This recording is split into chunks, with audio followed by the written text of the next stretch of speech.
ابھی ان کی اماں بھی یہ جو ایمان لائے تھے کہ ڈر کر ایمان لائے تھے، تو کیوں لائے تھے؟ تو نے کہا تھا کہ ہم ڈر کر ایمان لا رہے ہیں، یعنی مکہ کے جو موقع پر جی ہمیں انہوں نے بتایا، بلکہ ہمیں حضرت عبداللہ بن عمر نے بتایا ہے کہ معاویہ اینڈ کمپنی جو ہے وہ ڈر کے اسلام لائے تھے، مجبوری میں انہوں نے اسلام کو قبول کیا، اسلام کی حقانیت کو دیکھتے ہوئے انہوں نے اسلام قبول نہیں کیا۔ فیصل علی معاویہ لوگوں کو بیٹھ کر ممبر پر اس طرح سے دوسرے لوگوں کی مثالیں دیکھ کر دھوکہ دینا، فریب دینا اور معاویہ کا دفاع کرنا بہت آسان ہے، علمی میدان میں تمہاری حیثیت زیرو ہے۔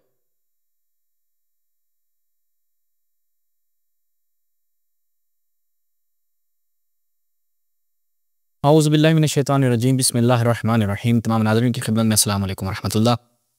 چلتے ہیں آج کے پہلے اعتراض کی جانب، دیکھتے ہیں کہ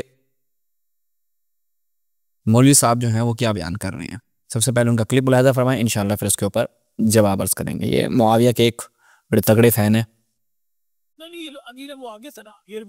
ابا بھی ان کی اماں بھی یہ جو ایمان لائے تھے ڈر کر ایمان لائے تھے، تو کیوں لائے تھے؟ تو نے کہا تھا کہ ہم ڈر کر ایمان لا رہے ہیں، یعنی فتح مکہ کے جو موقع پر جی ہمیں انہوں نے بتایا، بلکہ ہمیں حضرت عبداللہ بن عمر نے بتایا ہے کہ معاویہ اینڈ کمپنی جو ہے وہ ڈر کے اسلام لائے تھے، مجبوری میں انہوں نے اسلام کو قبول کیا، اسلام کی حقانیت کو دیکھتے ہوئے انہوں نے اسلام قبول نہیں کیا۔ ہمیں کس نے خبر دی ہے؟ مولوی صاحب ہم سے پوچھ رہے ہیں کہ آپ کو بتایا؟ انہوں نے جی بالکل بتایا۔ کس نے بتایا؟ عبداللہ بن عمر نے بتایا ہے۔ عبداللہ بن عمر کون ہے؟ آپ کے جلیل القدر صحابی ہیں، وہ صحابی کے جو جھوٹ نہیں بولتے، وہ صحابی کے جو جنتی ہیں۔ انہوں نے ہمیں بتایا کہ بھائی معاویہ ابن ابی سفیان اور سفیان نے اسلام قبول کیا مجبوری کی حالت میں، دل نہیں تھا ان لوگوں کا۔ بھائی اسلام کے خلاف جنگیں اتنی لڑی انہوں نے، جنگ بدر و احد و خندق و کتنی جنگیں ان لوگوں نے اسلام کے خلاف لڑی، اسلام کی حقانیت کو انہوں نے قبول نہیں کیا۔ فتح مکہ کے وقت جب دیکھا کہ اب لینے کے دینے پڑ جائیں گے تو انہوں نے اسلام کو قبول کر لیا۔ اب آپ کہیں کہ بھئی یہ آپ کو کہاں سے پتہ چل رہا ہے؟ اس وقت ممکن ہے آپ دلوں کے راز تھوڑے جانتے ہیں کہ انہوں نے دل سے اسلام قبول کیا، یہ مجبوری کی حالت میں اسلام قبول کیا ہے، تو ہم کہیں گے یہ ہمیں خبر دی ہے آپ کے خیر القرون نے۔ خیر القرون جن کے بارے میں آپ دعویٰ کرتے ہیں کہ وہ جنتی ہیں، وہ صحابہ ہیں، صحابہ کی اولاد، یہ وغیرہ وغیرہ۔ تو لہٰذا صحابہ نے ہمیں یہ خبر دیا ہے کہ معاویہ اینڈ اس کے والد صاحب دونوں نے اسلام قبول کیا مجبوری کی حالت میں، بیچارے مجبور ہو گئے، انہیں پتہ ہے کہ اب تو جنگ بھی نہیں لڑ سکتے، اب تو کچھ بھی ہمارے پاس طاقت نہیں رہی، اب ہم اسلام کے خلاف مقاومت نہیں کر سکتے، لہٰذا اب لے دے کرے گی آپشن رہ گیا کہ چلو بھائی اسلام قبول کر لیں، اور اس کے بعد پھر اس کا فائدہ یہ ہو جائے گا کہ جب ہم اسلام قبول کریں گے ان کے اندر بیٹھ کے ان کی جڑیں کاٹنے میں ہمیں آسانی ہوگی۔ اور وہ تاریخ نے ہمیں بتایا بھی ہے کہ معاویہ نے کس طریقے سے اسلام کی جڑیں کاٹی ہیں، کس طریقے سے صحابہ رسول کو قتل کیا ہے، کس طریقے سے اسلام کے اندر فتنہ و فساد برپا کیا ہے، وہ تاریخ نے بڑا واضح کر کے بیان کیا ہے۔ مگر یہ کہ بھائی متعصب ترین لوگ جو ہوتے ہیں نا وہ مشرکین کی مانند ہیں۔ جیسے مشرکین کہتے تھے جب تک اللہ ہمیں چہرہ نہیں دکھائے گا، وہ بہانے تو بنانے تھے نا، نہیں دکھائے گا ہم نے اسلام قبول نہیں کرنا، ہم نہیں قبول کریں گے کہ اللہ ہے، آپ اللہ کے رسول ہیں۔ تو بھائی ان کی بھی یہی حالت ہے، ان کے سامنے سب کچھ ہو جائے نا تب بھی یہ نہیں مانتے، بس بہانے لے کر آئیں گے۔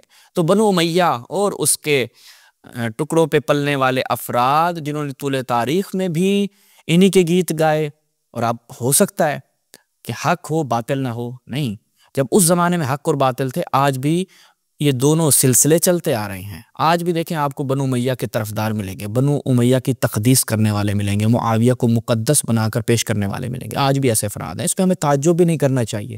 تعجب کیوں نہیں کرنا چاہیے؟ کیونکہ یہ سلسلہ تا قیامت رہے گا۔ چلیں جی مولوی صاحب کی دعا سنیں کیا کہتے ہیں۔ تو ڈر کر لائے ہوں گے، اگر یہ ڈر کر ایمان لائے تو جناب عباس کا ایمان کا کیا بنے گا؟ اگر یہ ڈر کر ایمان لائے تو جناب عقیل کا ایمان کا کیا بنے گا؟ اگر یہ ڈر کر ایمان لائے تو نبی پاک کے چچا یعنی ابو لہب کے بیٹوں کے ایمان کا کیا بنے گا؟ اگر یہ ڈر کر ایمان لائے تو نبی پاک کے سب سے بڑے چچا جناب حارث کے بیٹوں کے ایمان کا کیا بنے گا؟ صرف یہی نہیں، یہ بھی سارے ایمان لائے تو فتح مکہ کے موقع پر ایمان لائے، یعنی ان کے ایمان کو تو اللہ کے نبی نے قبول کیا تھا، ان کے ایمان کو تو اللہ کے نبی نے قبول کیا، لیکن ابو سفیان کی اولاد کے ایمان کو بھلوال کی منگ نے قبول کرنا تھا، وہ بھی تو خدا کے نبی انہیں قبول کیا تھا۔ نہیں یہ تو کا ایمان انہوں نے چھپایا تھا 2 سال، علی کے چچا جناب عباس 6 سال ایمان چھپائے، تو ان کا ایمان قابل قبول کیسے؟ جناب ابو طالب تمہاری اپنی کتاب کا مرتے دم تک انہوں نے ایمان کو چھپایا تھا، جو 2 سال ایمان چھپائے، اگر اس کا ایمان قابل قبول نہیں تو پوری زندگی ایمان چھپائے، اس کا ایمان قابل نہیں، ایمان چھپایا نہیں تھا۔ ہم کہتے ہیں کہ انہوں نے جو اسلام لائے ہیں یہ کس طریقے سے اسلام لے کر آئے ہیں۔ میں آپ کے سامنے روایت رکھتا ہوں، آپ کے ہی گھر سے صحیح سند روایت ہے، ملاحظہ فرمائیں، کتاب المعجم، ٹھیک ہے جی، تصنیف کس کی؟ الامام ابن بش المعروف ابن العرابی، ٹھیک ہے.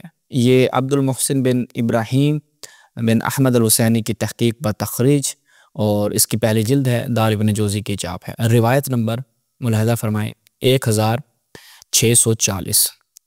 نہ ابو یحییٰ یعنی حدثنا ابو یحییٰ دقریہ بن یحییٰ النافذ حدثنا صالح بن عبداللہ الترمذی محمد بن الحسن عن العوام بن حوشب عن جبلہ بن سحیم عن ابن عمر. کون ہے جی؟ یہ آپ کے ابن عمر، عبداللہ ابن عمر سے روایت ہے. کیا ہو گیا کہ لما کانا امر الحکمین قالت لحفصہ، یہ تب کا واقعہ ہے کہ جب حکمین یعنی جنگ صفین کے بعد کا واقعہ ہے. اچھا ہوتا کیا ہے اب یہاں پر؟ حضرت عبداللہ بن عمر کیا کہتے ہیں؟ فخرجت، وہ کہتے ہیں میں نکلا، فانتہیت الیہم وقد اجتمعوا علی ان یولونی، کہ میں گیا اور جہاں پہ وہ اجتماع کیا ہوا تھا، اور یعنی انہوں نے کہا کہ میری امارت کو قبول کرو. انہوں نے کہا کہ مجھے خلیفہ جو ہے وہ بطور خلیفہ آپ لوگ قبول کریں. جب حضرت عبداللہ بن عمر نے اپنی خلافت کا وہاں پہ دعویٰ کیا، جن کے بارے میں حضرت عمر نے ان سے کہا گیا نا کہ اپنے بیٹے کو کیوں نہیں بناتے، عبداللہ بن عمر کو کیوں نہیں بناتے، تو موصوف فرماتے ہیں کہ اس وجہ سے کہ وہ تو اتنی اہلیت نہیں رکھتا کہ اپنی بیوی کو طلاق دے سکے. اس لیے میں عبداللہ بن عمر کو، صحیح روایت میں آیا ہے کہ حضرت عبداللہ بن عمر کو کیوں نہیں حضرت عمر نے اپنا جانشین بنایا. یہ پوچھتے ہیں نا آپ سے کہ بھائی اگر وہ خلافت کو انہوں نے لیا اور موروثی بناتے تو وہ پھر اپنی اولاد میں اس کو چلاتے، تو اولاد میں کیوں نہیں چلایا؟ وہ کہتے ہیں اولاد میں اس لیے نہیں چلایا کیونکہ وہاں پہ کیا مسئلہ تھا، وہاں پہ کہتے ہیں کہ حضرت عبداللہ بن عمر اس اہل نہیں تھے کہ ان کو خلیفہ بنایا جائے. اچھا وہ اپنی بیوی کو طلاق دینے کی اہلیت بھی نہیں رکھتے تھے بقول ان کے والد محترم کے. اب جب یہ کہا نا حضرت عبداللہ بن عمر نے، آگے دیکھیں ملاحظہ فرمائیں، آگے صفحہ نشان دیں. فخرج معاویہ فظن انی قدمت لذلک علی جمل احمر جسیم. وہ کہتے ہیں کہ معاویہ آیا ایک اونٹ کے اوپر، وہ اونٹ سرخ رنگ کا بڑا ہٹا کھٹا سا ایک اونٹ تھا، اس کے اوپر وہ سوار تھا. فجعل یقول من ثم ذکر کلم ھذا الامر من یرجو ھذا الامر. وہ کس نے یہ بات کی ہے؟ کیونکہ معاویہ کو لگا کہ یہاں پر کوئی خلافت کی بات کر رہا ہے اور اس امر خلافت کے متعلق وہ کلام کر رہا ہے. یہ کس نے بات کی؟ کون امید رکھتا ہے کہ وہ خلیفہ بنے ہیں؟ معاویہ نے جب یہ بات کی تو یہاں پر حضرت عبداللہ بن عمر کیا کہتے ہیں، توجہ کریں.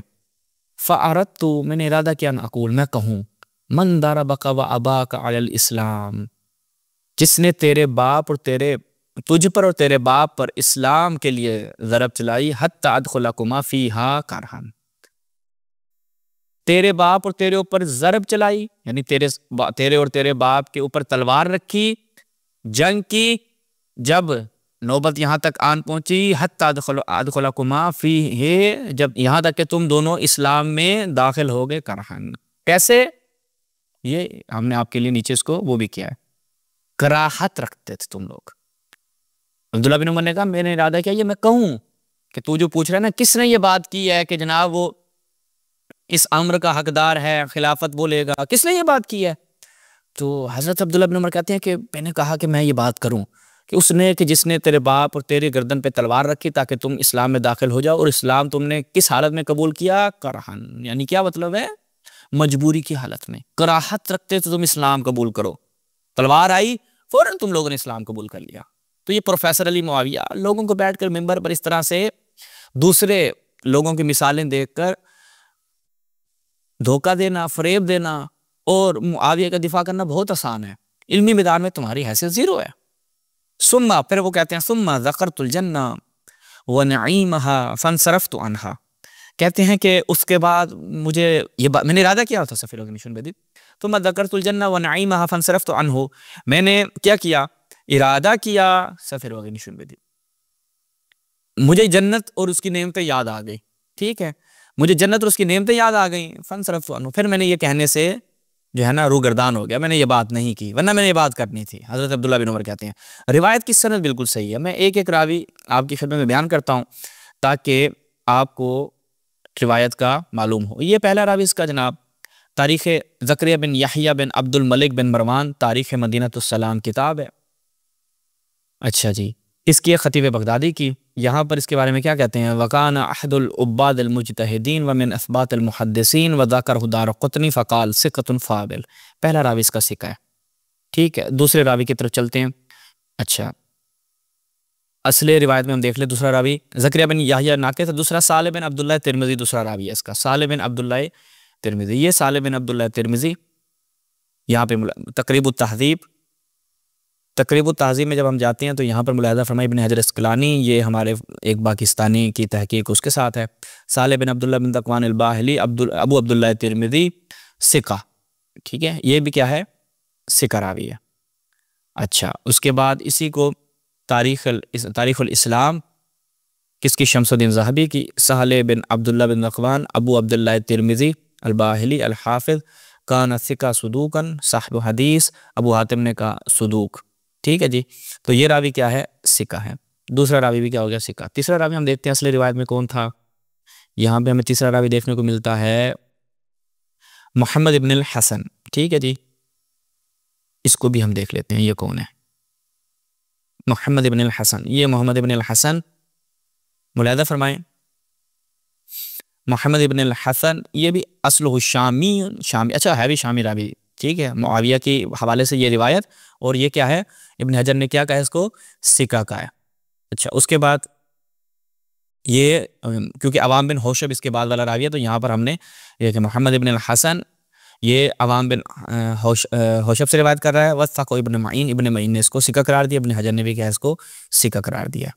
اس کے بعد عوام بن حوشب میں ہم ایک دفعہ پھر بھی اصل روایت میں آپ کو دکھا دیتے ہیں کہ یہ کس سے روایت کر رہا ہے. یہ دیکھیں کہ محمد ابن الحسن انل عوام ابن حوشب. ٹھیک ہے، یہ عوام بن حوشب سے روایت کر رہا ہے. اور اس کے بعد جبلہ بن سہیم ہے. ٹھیک ہے، یہ بھی ہم آپ کو دکھاتے ہیں. یہ تقریب التہذیب دوبارہ سے ابن حجر اسقلانی. ٹھیک ہے، اس میں جب ہم جاتے ہیں تو یہاں پر عوام بن حوشب ثقہ ثبت فاضل. ٹھیک ہے، یہ ثقہ راوی ہے. ایک اور کتاب سے چلتے ہیں، سیر و اعلام النبلاء. کیا کہتے ہیں؟ علامہ ابن حوشب الامام المحدث، امام ہے، محدث ہے. ٹھیک ہے، ذکر و احمد فقال ثقہ. احمد نے جو ہے وہ اس کو 2 مرتبہ کیا کہا ہے؟ ثقہ ہے، ثقہ ہے. اچھا، اس کے بعد جبلہ بن سہیم تھا، اس کو بھی ہم یہاں سے دیکھ لیتے ہیں. یہ تقریب التہذیب ہے، اور اس میں ہم جاتے ہیں راوی کا نمبر 905 ہے. جبلہ بن سہیم ثقہ. ٹھیک ہے، کوفی ہے، ثقہ ہے، ثقہ راوی ہے. اچھا، اس کے بعد اسی راوی کو سیر و اعلام النبلاء میں بھی دیکھیں.